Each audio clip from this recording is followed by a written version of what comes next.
খুব সহজে একটা রেসিপি বানাইতেছি আজকে। কফির যে ফুলের ডাঁটাগুলি হয় না পেছন দিকে সব ফালাইয়া দিই আমরা, কিন্তু ওইটা দিয়েই আজকে একটা রেসিপি বানাবো। এত সুন্দর হয় খাইতে, কি কমু আপনাদের। একটু জলের মধ্যে নুন দিয়ে ভালো করে একটু সেদ্ধ করে নেব, খুব একটা বেশি না, খুবই কমই সেদ্ধ করুম।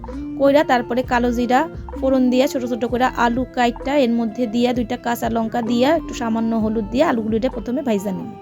ভাইজা নামার পরে যেটা নাকি থাকবো সেটা ভালো করে সাইকা নিয়ে এর মধ্যে আবার একটুখানি ভালো করে ভাইজা নিই।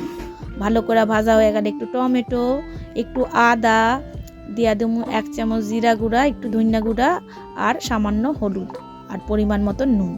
যেহেতু জলের মধ্যে একটু দিয়েছিলাম সেই বুঝাই দিতে লাগবো। একটু ঝালও দিয়া দিমু, তাহলে খাইতেও ভালো হইব। সামান্য একটু আটা গুঁড়া ছড়াই দেবো ভালো করে, চিনি দিয়া একটু গরম মশলা আর দিয়া দেবো ঘি দিয়া ভালো কইরা নাইরা সাইরা এরকম গরম ভাতের সাথে খাইয়া দেখেন কি যে ভালো হয় খাইতে, আর অন্য কিছু লাগবই না।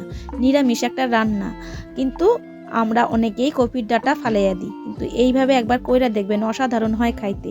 যারা যারা খান নাই অবশ্যই একবার খাইয়া দেখেন। আর ভালো লাগলে অবশ্যই শেয়ার, লাইক, কমেন্ট করেন।